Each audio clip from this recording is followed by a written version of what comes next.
ఓం శాంతి 4/4/2025 సాకార ఈశ్వరీయ మధుర మహావాక్యాలు. మధురమైన పిల్లలారా, మీరిప్పుడు పురుషోత్తములుగా అయ్యేందుకు పురుషార్థం చేస్తున్నారు.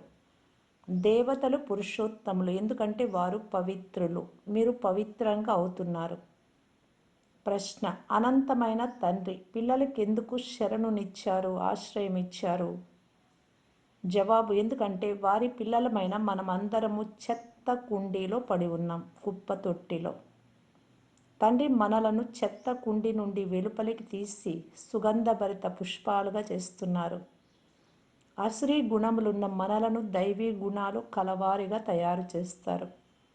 డ్రామా అనుసారంగా తండ్రి వచ్చి మనలను వికారాల నుండి వెలుపలికి తీసి దత్తు తీసుకొని తమ వారిగా చేసుకున్నారు. పాట: ఈరోజు ఉదయమే ఎవరొచ్చారు? ఓం శాంతి. రాత్రిని పగలుగా చేసేందుకు తండ్రి రావాల్సి వచ్చింది. తండ్రి వచ్చి ఉన్నారు అని పిల్లలైనా మీకు తెలుసు. మొదట మీరు శూద్రులుగా, శూద్ర బుద్ధి కలవారిగా ఉండేవారు. వర్ణాల చిత్రం కూడా అర్థం చేయించేందుకు చాలా బాగుంది. మనము ఈ వర్ణాలలో ఎలా తిరుగుతూ ఉంటుమో పిల్లలైనా మీకు తెలుసు. ఇప్పుడు పరంపిత పరమాత్మ మిమ్మల్ని శూద్ర నుండి బ్రాహ్మణులుగా చేశారు. కల్పము యొక్క సంగమ యుగంలో మీరు బ్రాహ్మణులు అవుతారు. బ్రాహ్మణులను పురుషోత్తములు అని అనరు, పురుషోత్తములు అని దేవతలను అంటారు. బ్రాహ్మణులు ఇక్కడ పురుషోత్తములుగా అయ్యేందుకు పురుషార్థం అనగా ప్రయత్నం చేస్తున్నారు. పతితుల నుండి పావనంగా అయ్యేందుకే తండ్రిని పిలిచారు. కనుక మేము ఎంతవరకు పావనంగా అయ్యాము అని స్వయాన్ని ప్రశ్నించుకోండి.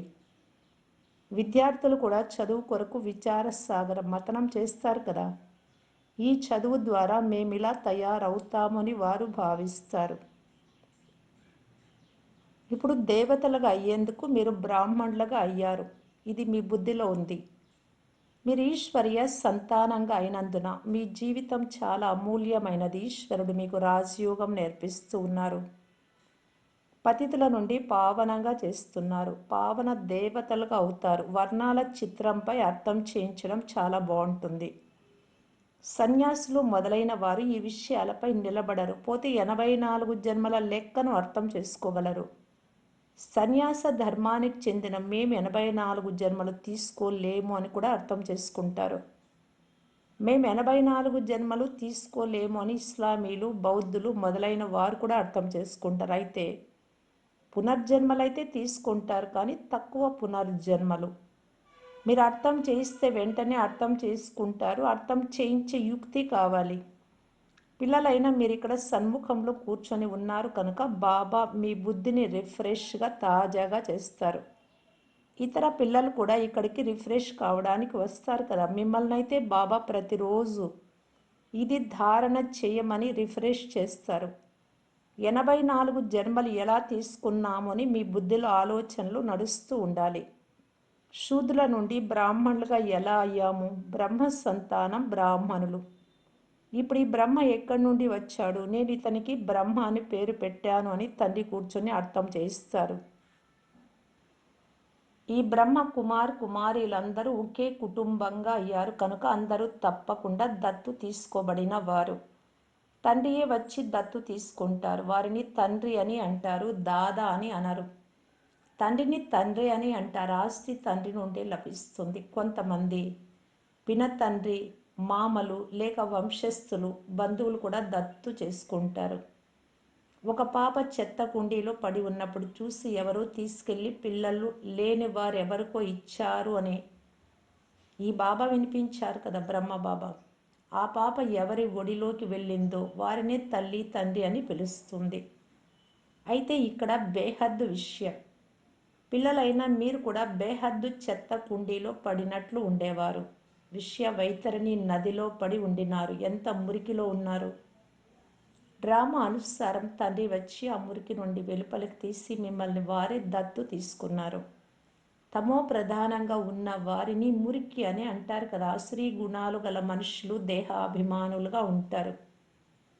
కామ క్రోధాలు కూడా పెద్ద వికారాలు. మీరు రావణుడి శరణులో పడి ఉండినారు. వాస్తవానికి మీరు శరణాగతులు కూడా. శరణు నుండి బయటపడి పుష్పాల వంటి దేవతలుగా అయ్యేందుకు అనంతమైన తండ్రి శరణులోకి వచ్చారు. ఈ సమయంలో ప్రపంచమంతా పెద్ద చెత్త కుండీలో పడి ఉంది. తండ్రి వచ్చి పిల్లలైన మిమ్ములను మురికి నుండి తీసి తన వారిగా చేసుకున్నారు. కానీ మురికిలో ఉన్నవారు దానికి బాగా అలవాటు పడినందున బయటకు తీసినా మళ్ళీ వారికి ఆ మురికే బాగుంటుంది. తండ్రి వచ్చి బేహద్దు మురికి నుండి వెలికి తీస్తారు. బాబా మీరు వచ్చి మమ్మలను పుష్పాలుగా పవిత్రంగా ముళ్ళ అడవి నుండి తీసి పుష్పాలుగా చేయమని భగవంతుడి తోటలో కూర్చోబెట్టమని కూడా పిలుస్తారు.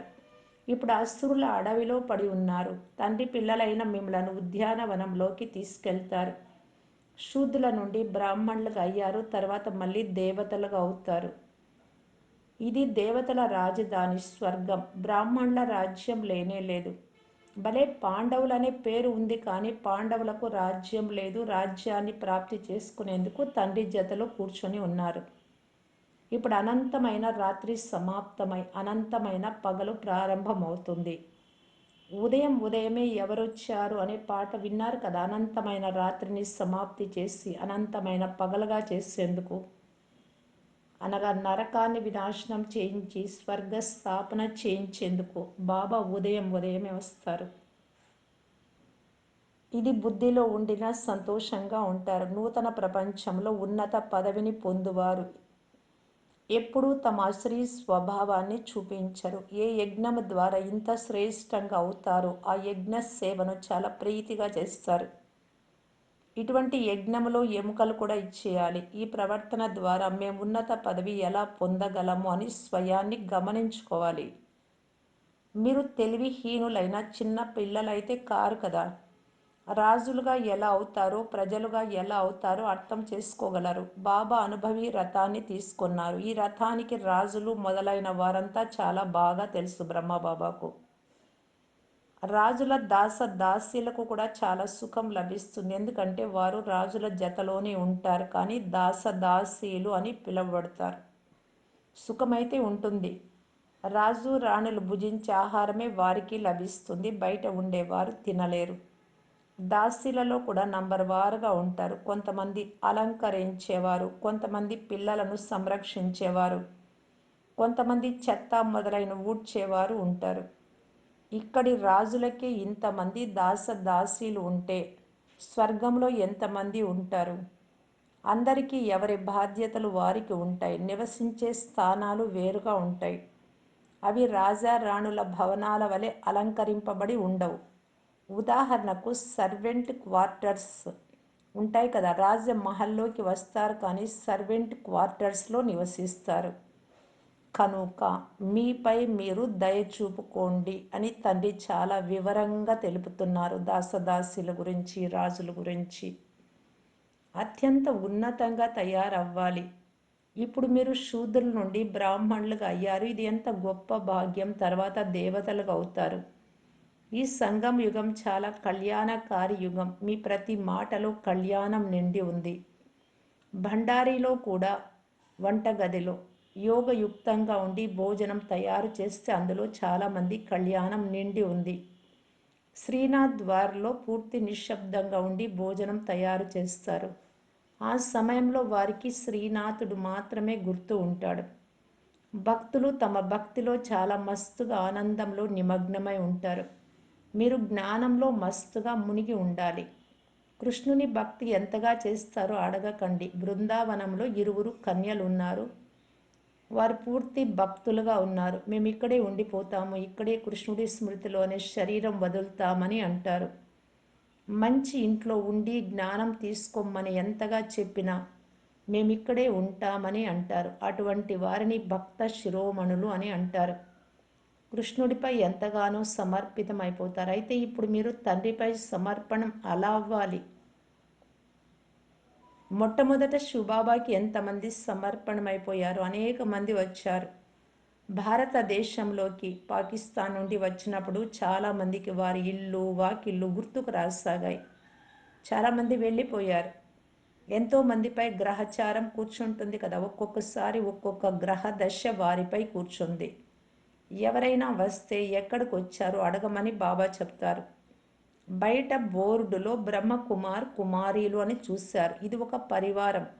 తండ్రి ఏమో నిరాకార పరంపిత శివ్ పరమాత్మ, రెండవ వారు ప్రజాపిత బ్రహ్మ అని గాయనం కూడా చేశారు. వీరంతా ఆ ఇరువురి పిల్లలు. శివబాబా వీరి దాదా తాత. వారసత్వం వారి నుండే లభిస్తుంది. నన్ను స్మృతి చేస్తే మీరు పతితుల నుండి పావనంగా అవుతారు అని తండ్రి సలహా ఇస్తూ ఉన్నారు.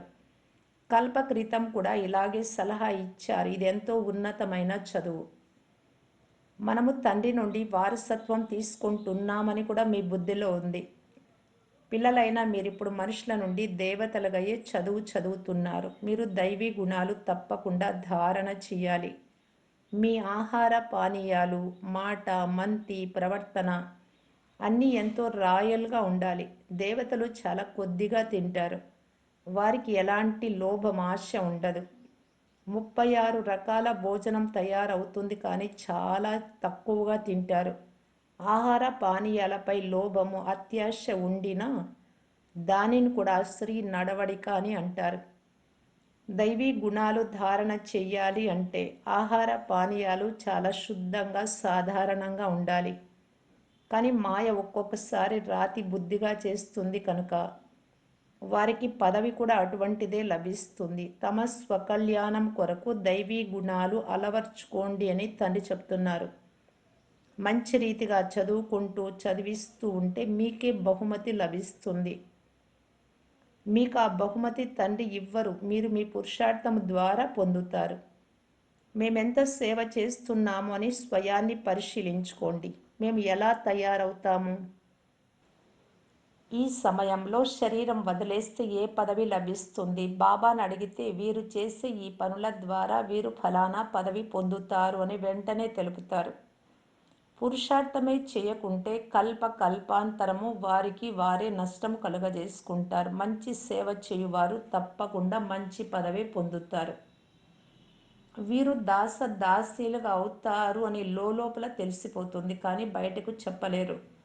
పాఠశాలలో కూడా మేము ఉన్నతి చెందుతున్నామా లేక దిగజారిపోతున్నామని విద్యార్థులకు తెలుస్తుంది. ఇక్కడ కూడా అలాగే జరుగుతుంది. సీనియర్లు రాజా రాణిలుగా అవుతారు, జూనియర్లు తక్కువ పదవి పొందుతారు. ధనవంతులలో కూడా సీనియర్లు జూనియర్లు ఉంటారు. దాసీలు కూడా సీనియర్లు జూనియర్లు ఉంటారు. సీనియర్ల దర్జా ఉన్నతంగా ఉంటుంది. చెత్త ఊడ్చే దాసీలకు రాజభవనం లోపలికి వచ్చేందుకు అనుమతి ఉండదు. ఈ విషయాలన్నీ పిల్లలైన మీరు బాగా అర్థం చేసుకోగలరు. చివరిలో ఇంకా బాగా అర్థం చేసుకుంటారు. ఉన్నతంగా తయారయ్యే వారిని గౌరవించాలి. కుమార్కా దాది ప్రకాష్ మణి దాది సీనియర్ కనుక ఆమెను గౌరవించాలి. తండ్రి పిల్లలకు గమనం ఇప్పిస్తూ ఉన్నారు. మహారథి పిల్లలను గౌరవించండి. గౌరవించకుంటే మీపై గల పాప భారాన్ని ఇంకా పెంచుకుంటారు. ఈ విషయాలన్నింటిపై తండ్రి గమనం ఇప్పిస్తారు. నంబర్ వారుగా ఎవరిని ఎలా గౌరవించాలి అనే విషయంలో చాలా జాగ్రత్తగా ఉండాలి. బాబాకు ప్రతి ఒక్కరి గురించి తెలుసు కదా. ఎవరినైనా ఏమైనా అంటే ద్రోహులుగా అయ్యేందుకు ఆలస్యం చేయరు. ఇక్కడ నుండి వెళ్ళిపోయి ఎన్నో నిందలు చేస్తారు.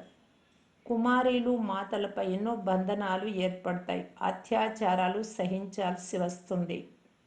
బాబా వీరు మమ్మలను చాలా విసిగిస్తున్నారు, బాధిస్తున్నారు, మేమేం చెయ్యాలి అని చాలామంది మాతలు వ్రాస్తారు. అరే, వారు బలవంతం చేసేందుకు మీరు జంతువులేమీ కాదు కదా. లోపల మీకు కోరిక ఉంది కనుకని ఏం చెయ్యాలి అని నన్ను అడుగుతున్నారు. ఇందులో అడిగే మాటే లేదు. ఆత్మ తనకు తానే మిత్రుడు, తనకు తానే శత్రువు. మీకు ఎలా కావాలో అలా చేయండి. అడుగుతున్నారు అంటే మీకు కోరిక ఉంది అని అర్థమవుతుంది. ముఖ్యమైన విషయం స్మృతి ద్వారానే మీరు పావనంగా అవుతారు. ఈ లక్ష్మీ నారాయణులు నంబర్ 1 పవిత్రులు కదా. మమ్మ ఎంతో సేవ చేసేవారు. మేము మమ్మ కంటే వివేకవంతులము అని ఎవ్వరూ చెప్పలేరు. జ్ఞానంలో మమ్మ అందరికంటే తెలివైనది. చాలామందిలో యోగం చాలా తక్కువగా ఉంది. స్మృతిలో ఉండలేరు. స్మృతి చేయకుంటే వికర్మలు ఎలా వినాశనం అవుతాయి? బాబా స్మృతిలోనే శరీరం వదలాలి అని నియమం చెప్తూ ఉంది. శివ్ బాబా స్మృతిలోనే ఆత్మ శరీరాన్ని వదలాలి. ఒక్క తండ్రి తప్ప ఇతరులెవ్వరూ గుర్తుకు రాకూడదు. దేనిపైన ఆసక్తి ఉండరాదు. మేము శరీరం లేకుండా అశరీరీలుగా వచ్చాము, అశరీరీలుగానే వెళ్ళాలి అని అభ్యాసం చేయాలి. చాలా మధురంగా అవ్వాలి అని పిల్లలకు పదే పదే చెప్తున్నారు. దైవీ గుణాలు కూడా ఉండాలి. దేహ అభిమానం కూడా పెద్ద భూతం. స్వయంపై చాలా గమనం ఉంచుకోవాలి. చాలా ప్రేమతో వ్యవహరించాలి. తండ్రిని స్మృతి చెయ్యండి, చక్రమును స్మృతి చెయ్యండి.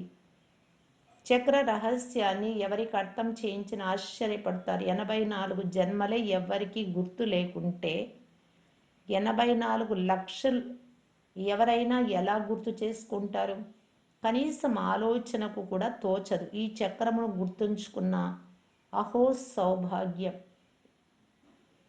ఇప్పుడు ఈ నాటకం పూర్తి అవుతోంది కనుక ఈ పాత ప్రపంచంపై వైరాగ్యం కలగాలి. బుద్ధి యోగము శాంతిధామము సుఖధామంలో ఉండాలి. గీతలో కూడా మన్మనాభవని ఉంది. గీతా పఠనం చేయు వారొక్కరికి కూడా మన్మనాభవకు అర్థం తెలియదు. పిల్లలైన మీకు దీని అర్థం తెలుసు. భగవాను వాచ దేహ సంబంధాలన్నీ వదిలి స్వయాన్ని ఆత్మగా భావించండి. ఈ మాటలు చెప్పింది ఎవరు? కృష్ణుడు భగవంతుడు కానే కాడు. కొంతమంది మేము శాస్త్రాలనే అంగీకరిస్తాము అని భగవంతుడు చెప్పినా నమ్మమని అంటారు. వారు శాస్త్రాలనే చదువుతూ ఉంటారు. భగవంతుడు వచ్చి రాజయోగాన్ని నేర్పిస్తూ ఉన్నారు. స్వర్గస్థాపన జరుగుతూ ఉంది. ఈ శాస్త్రాలు మొదలైనవన్నీ భక్తి మార్గానికి చెందినవి.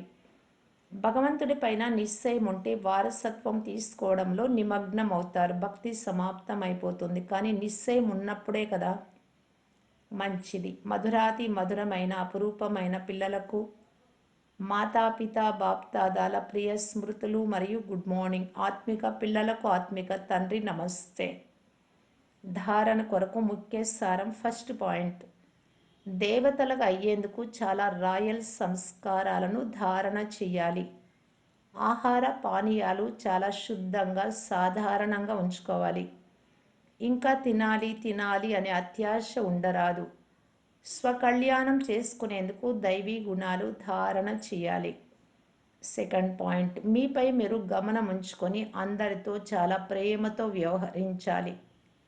మీకంటే పెద్దవారు సీనియర్లుగా ఉన్నవారిని తప్పకుండా గౌరవించాలి. చాలా మధురంగా అవ్వాలి. దేహాభిమానంలోకి రాకూడదు. వరదానము, జరిగిపోయిన విషయాలను దయాహృదయులుగా ఇముడ్చుకొనే శుభచింతక్ భవ. ఒకవేళ ఎవరివైనా గతించిన బలహీన విషయాలను ఎవరైనా మీకు వినిపిస్తే శుభ భావనతో దాటేయండి. వ్యర్థ చింతన లేక బలహీన విషయాలు పరస్పరంలో మాట్లాడుకోరాదు. గతించిపోయిన విషయాలను దయాహృదయులుగా ఇముడ్చుకోండి. ఇముడ్చుకొని శుభ భావనతో ఆత్మను గురించి మనసా సేవ చేస్తూ ఉండండి.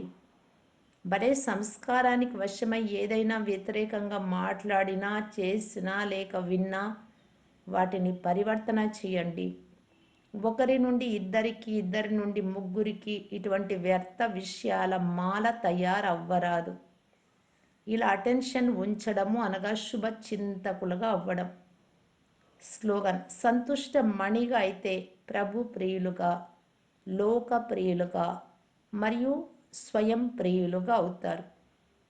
అవ్యక్త సూచన, కంబైన్డ్ రూపం యొక్క స్మృతి ద్వారా సదా విజయులుగా కావటానికి బాప్దాదా తెలియజేస్తూ ఉన్నారు.